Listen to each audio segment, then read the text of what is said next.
दोस्तों पिछले 55 से 60 सालों में भारत की वायुसेना की स्क्वाड्रन संख्या 30 से नीचे नहीं गई थी। आखिरी बार 1962-65 के दौर में इसकी संख्या 30 से नीचे गई थी। इससे ये पता चलता है कि कितनी गंभीर समस्या भारत के सामने फाइटर जेट को लेकर खड़ी हुई है। भारत को चीन, पाकिस्तान और अब तो बांग्लादेश भी यूरोफाइटर टाइफून खरीद रहा है। इन खतरे को देखते हुए भारत को 42.5 स्क्वाड्रन की जरूरत है। वहीं अब फ्रांस ने एक बड़ा दांव खेल दिया है। भारत को चाहिए make in India fighter jet, यानी कि जेट भारत में ही बने। और फ्रांस की तरफ से साफ कर दिया गया है कि अगर भारत फुल 140 राफेल जेट के ऑर्डर प्लेस करता है तो ही फ्रांस इसकी असेंबली लाइन, टेक्नोलॉजी वगैरह भारत को देगा। फ्रांस के रक्षा मंत्रालय से जुड़े एक कथित लीक के बाद ये चर्चा तेज हो गई कि भारत भारतीय वायुसेना के लिए 90 नए राफेल F4 फाइटर जेट खरीदने की तैयारी कर रहा है। इतना ही नहीं, इसके साथ ही 24 नेक्स्ट जनरेशन राफेल F5, जिसे सुपर राफेल भी कहा जा रहा है, लेने का विकल्प भी शामिल हो सकता है। अगर ये सौदा आगे बढ़ता है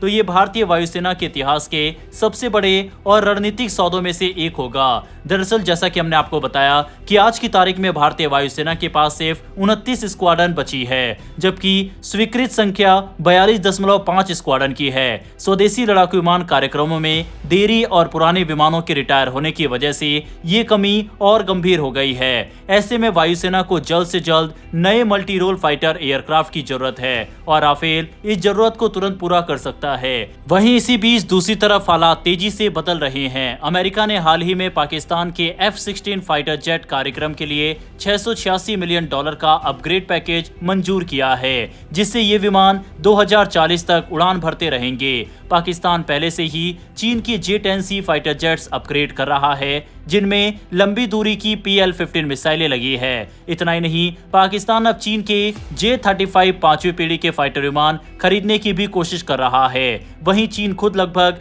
400 J-20 स्टेल्थ फाइटर जेट तैनात कर चुका है। ऐसे में भारत के सामने दो मोर्चों पर हवाई ताकत बनाए रखना एक बड़ी चुनौती बन गया है। राफेल की सबसे बड़ी ताकत यह है कि ये भारतीय वायुसेना के लिए कोई नया प्लेटफॉर्म नहीं है। ये पहले से ही टेस्टेड और ऑपरेशनल है। हाल ही में ऑपरेशन सिंदूर जैसे अभियानों में राफेल की सर्वाइविलिटी, इलेक्ट्रॉनिक वारफेयर और लॉन्ग रेंज स्ट्राइक क्षमता ने अपनी उपयोगिता साबित की है। इसी वजह से अगर राफेल चुना जाता है तो वायुसेना को किसी नए विमान को शामिल करने में समय और संसाधन बर्बाद नहीं करने पड़ेंगे। भारत ने साल 2016 में फ्रांस के साथ 36 राफेल F3R विमानों का सौदा किया था, जिसकी कीमत करीब $8.5 अरब थी। यह एक सरकार से सरकार यानी गवर्नमेंट टू गवर्नमेंट डील थी, ताकि डिलीवरी जल्दी हो और राजनीतिक भरोसा बना रहे। इन राफेल विमानों को खासतौर पर भारत की जरूरतों के हिसाब से कस्टमाइज किया गया था। इनमें air superiority, deep strike, nuclear delivery और इलेक्ट्रॉनिक वारफेयर जैसी सभी भूमिकाएं शामिल है।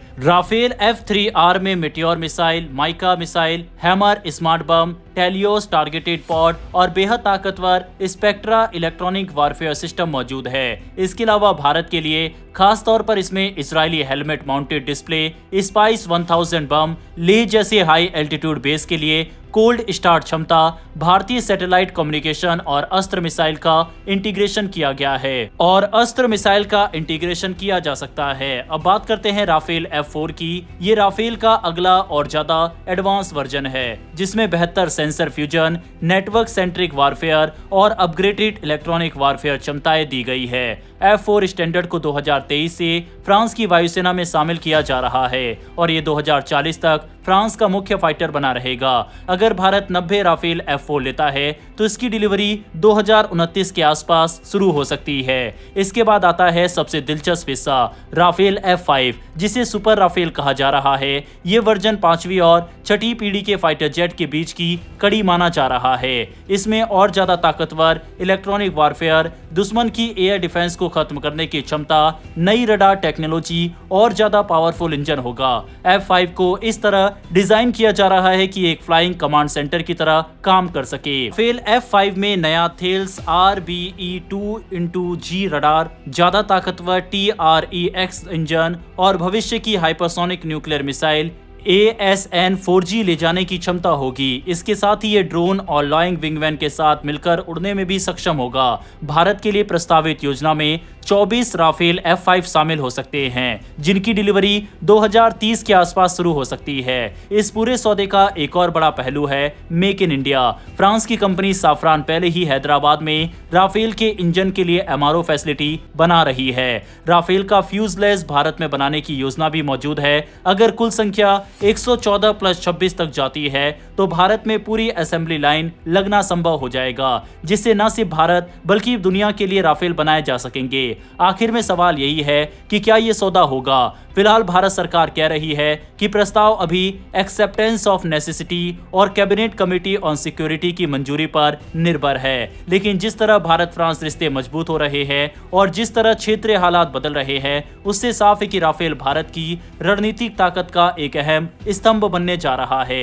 बहरहाल दोस्तों, फ्रांस की ये शर्त कि कम से कम 100 जेट से ऊपर खरीदने पर ही तकनीक और सोर्स कोड वगैरह दी जाएगी, इस पर अपनी राय कमेंट बॉक्स में लिखकर बताइएगा। एक बात तो साफ है कि भारत को फाइटर जेट की जरूरत इस समय सबसे ज्यादा है और भारत सरकार को जल्द ही इस पर फैसला लेना होगा। डिफेंस से जुड़ी डेली ऐसी वीडियो के लिए नीचे दिए गए सब्सक्राइब बटन को प्रेस कर बेल आइकन को दबा लें। फिर मिलेंगे ऐसी एक नई वीडियो के साथ। धन्यवाद। जय हिंद, जय भारत।